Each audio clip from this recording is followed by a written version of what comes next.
बढ़ते हैं बीकानेर से बड़ी खबर आ रही है। हरियाणा से नशीले पदार्थों की तस्करी पर अब शिकंजा कसेगा। विधानसभा चुनाव के मद्देनजर inter state border crime meeting हुई। हरियाणा के हिसार में आयोजित हुई बैठक विधानसभा चुनाव में कानून व्यवस्था पर विशेष फोकस रहा है। श्रीकांत जाधव एडीजीपी हिसार रेंज की अध्यक्षता में आयोजित हुई है बैठक। बीकानेर रेंज आईजी ओम प्रकाश पासवान भी बैठक में मौजूद रहे। नाकाबंदी पॉइंट्स, नशीले पदार्थों की तस्करी सहित कई मसलों पर आईजी ओम प्रकाश ने अपनी बात रखी। हनुमानगढ़ चूरू के 10 थानों की सीमाएं लगती है हरियाणा से। हमारे साथ सहयोगी लक्ष्मण राघव जुड़ गए। लक्ष्मण, अभी हम जिक्र ही कर रहे थे किस तरह से गठजोड़ को समाप्त करने की कोशिश, नशीले पदार्थों में जो तस्करी में सहयोग करते हैं उन पर कार्रवाई की जा रही थी। अब मीटिंग में क्या कुछ खास रहा उस पर भी चर्चा करिएगा। देखिए, बेहद महत्वपूर्ण मीटिंग है। चुनाव से पहले दरअसल हरियाणा की जो सीमा है वो राजस्थान के से लगती है और खास तौर पर बीकानेर संभाग में यदि हम बात करें तो हनुमानगढ़ और चूरू की।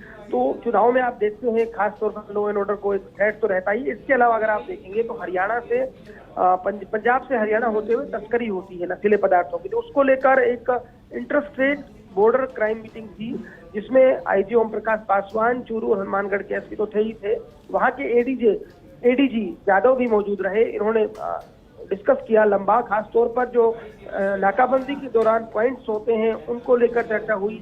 साथ ही साथ ये जो मैप है जिससे तस्करी की हमेशा आशंका होती है और वहां से होती रही है, कहीं का तस्करी का जो रूट है उस रूट को कैसे और चाकचौबंद किया जाए, वहां पर क्या दोनों पुलिस समन्वय के साथ यानी कोऑर्डिनेशन के साथ दो राज्यों की पुलिस कैसे पार पा सकती है। वहां के जो इस तरह के नशे का व्यापार करने वाले लोग हैं जो चिन्हित हैं उनके खिलाफ किस तरह से एक्शन लिया जाए। तो एक कोऑर्डिनेशन के साथ दो राज्यों की पुलिस कैसे काम करे इस पर चर्चा हुई।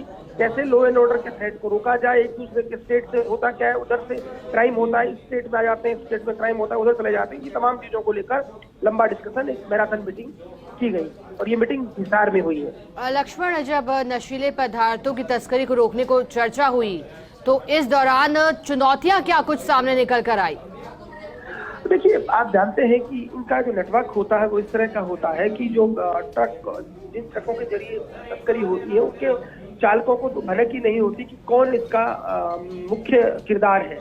तो सबसे बड़ी बात तो ये है कि उन तक पहुंचा कैसा जाए। तो ये एक बड़ी चुनौती रहती है। होता क्या है, बहुत कम पैसों में हायर किए हुए ड्राइवर होते हैं जो ट्रकों से चीजें इधर उधर करते रहते हैं। तो स्वाभाविक तौर पर देखिए सबसे बड़ा जो चुनौती थी वो यही थी कि कैसे उनके मास्टरमाइंड तक पहुंचा जाए। दूसरा, रूट्स को लेकर निगरानी करने की आवश्यकता होती है। अक्सर ये देर रात या इस तरह का समय उपयोग में लाते हैं। आप देखते हैं खास तौर पर पंजाब से गुजरात बहुत सारी शराब तस्करी होती है। इसके अलावा लक्ष्मण, अब लगता है कि बैठक के बाद जितनी चुनौतियां हों उनको पार कर लिया जाएगा। बहुत शुक्रिया आपका मैसेज जोड़ने के लिए और जानकारी देने के लिए।